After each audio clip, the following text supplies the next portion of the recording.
taga-filter eh. Yan ang nagdadialysis eh. Siyempre, hindi nung pwede niya ipump ng puso yung dugo. Unless masiguro niya na hindi madadami ang lahat ng bahagi ng katawan. Kaya ang kidney ang papapil dyan.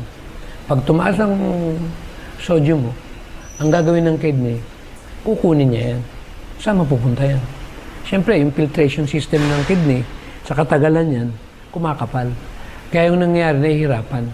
At pag nandun lahat yung burden, ayun na, nagkakaroon ng kidney disorder.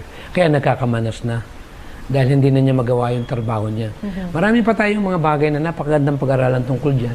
Na itong tinatawag na bahaging ito, na may kinalaman dito sa pagpapatanggal ng salt na ito sa loob ng katawan, hindi madali yan. Lagi nang may isa-sacrifice yan. Hindi po pwede yung basta na lamang na gano'n na lang kadali yan. Kaya ang problema nito, i-plastic mo man, uminom ka ng uminom ng tubig,